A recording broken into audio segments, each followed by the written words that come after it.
Welcome back to the Patriots Wrap. Mark Daniels, the Patriots beat writer for the Providence Journal, in for Andy Gresh tonight. So a 51-17 beatdown for the Patriots today.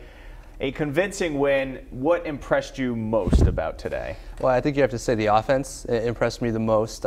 Everything. You know, Tom Brady was going off. He's statistically having the best year of his career through 3 games. Right.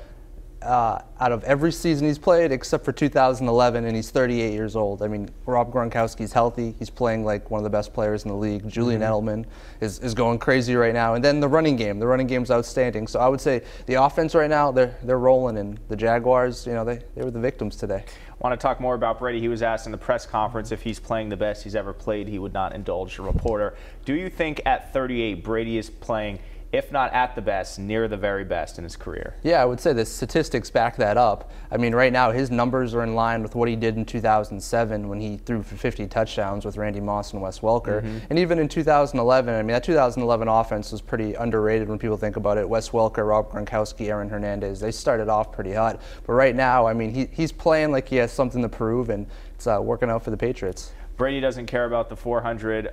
Danny Amendola got the ball back from the fan. But what does 400 mean when you put him there with Marino and Favre and Manning? Yeah, it just cements his legacy. He's one of the best quarterbacks of all time. He's a first ballot Hall of Famer. Right. There's no doubt about that. But now, you know, only 4 players in history have done this. There's been a lot of quarterbacks playing the NFL, and Tom Brady's right up there. All right, I want to talk about the running game. Dion Lewis got the bulk of the carries to start the game. LeGarrette Blount kind of had mop-up duty. Good to see Blount get there. The goal line touches, 3 touchdowns. How do you see Bill Belichick using these two going forward? Because they obviously have contrasting styles. Yeah, I love it. You know, you start with Dion Lewis and you start to tire those defenders out. Dion Lewis is awesome. I mean, he's shaking, moving, he's juking people out of their cleats like he's like a video game character out of Madden. You know, and then all of a sudden in the second half, when those guys are tired from chasing Dion Lewis around all over the place, you put in the big running back like LeGarrette Blount. It's the exact opposite. You know, he's a north-south runner and he's going to plow people over. And today you kind of saw that again in Jacksonville. Those guys were so tired by the second half, they couldn't stop LeGarrette Blount, and he scored, you know, 3 touchdowns in the second half. So it's working out. So this is typical of the Patriots, but was Dion Lewis not any good at his previous stops? How is he all of a sudden such a great performer? This is one of the best stories in the team this year. It's almost like Danny Woodhead. He got cut from Rex Ryan and the New York Jets. They didn't want him, and all of a sudden, you know, he's had a great career. I think it's about the Patriots just finding the right guys for their system. It's kind of crazy to think that a team like the Cleveland Browns, who hasn't had really a great running game, couldn't use Dion Lewis. And then he signs with the Colts, and they cut him a week later. It's just, hey, you know what? Sometimes special things happen with Belichick and Tom Brady. That's right. Now let's switch gears to the defense. They had a pretty good game holding Jacksonville to 3 points most of the game, couple garbage touchdowns. I want to ask you about the secondary. Bradley Fletcher benched today. Rookie Justin Coleman inserted. Is this Patriots secondary going to be a revolving kind of unit as the season goes along until Belichick finds the guys he can trust? I think it's going to have to be. We really, really don't know what they have outside of Malcolm Butler, and even him, he's kind of raw. He's given up 3 touchdowns in 3 games. Today, Logan Ryan started as the right cornerback, but it was interesting that when Justin Coleman came in the field, he played in the slot. I have to think Terrell Brown, him not playing at all, maybe that's injury related. Now, he wasn't on the injury report, but it wouldn't be the first time that happened. But a guy like Bradley Fletcher kind of worries me. He gave up a ton of yards last year. According to Pro Football Focus, he actually gave up the most yards out of any cornerback in the NFL. And through 2 games, we saw him get beat deep a couple of times. So either the Patriots are going to bring in someone new via a trade, or they're going to hopefully develop some younger guys like Butler, Logan Ryan, and Justin Coleman. They're going to have to. So maybe one thing Patriot fans need to look at going forward. All right, Mark Daniels, good stuff. We'll have you back in just a bit, and much more from the Patriots Wrap coming up right after this. Welcome back. Joined now by Mark Daniels again for our second session talking Patriots. All right, so 3-0 going into the bye week. The Patriot players won't tell you this, but they're probably not happy with the schedule makers. They'd rather keep playing at the rate they're going. Is this a disadvantage, a Week 4 bye?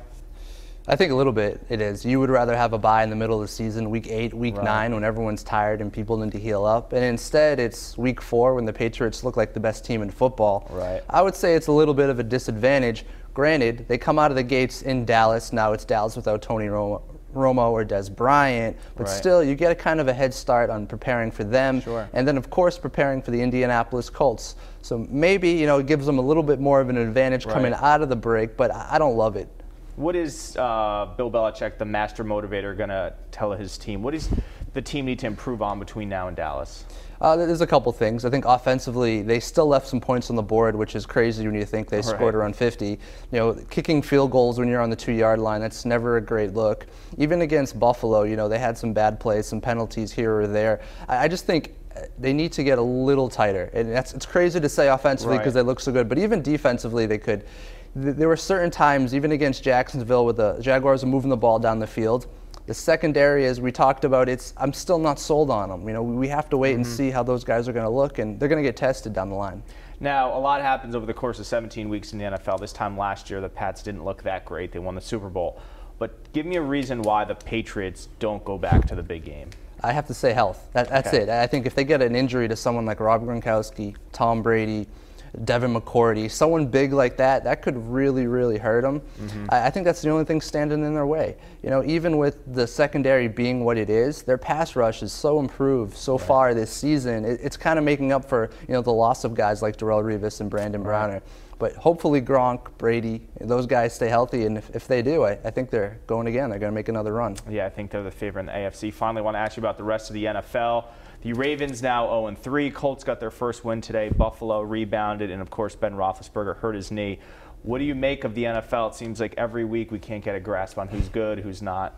It's kind of crazy right now. I'm really interested to see what happens with the New York Jets. I mean, defensively on paper, they look outstanding. I'm not sold on Ryan Fitzpatrick, but he might be better than Geno Smith. On the other side of things, like a team like the Arizona Cardinals is interesting to watch. But you're right. Right now, it's kind of nuts. The Seattle Seahawks have lost a couple of games. Drew Brees is hurt. Ben Roethlisberger's gone down for the Steelers. Everything's kind of crazy right now. So, you know, hopefully the Patriots can keep doing what they're doing. Right, yeah. Maybe just take it easy right into San Francisco. All right, Mark Daniels, thanks so much.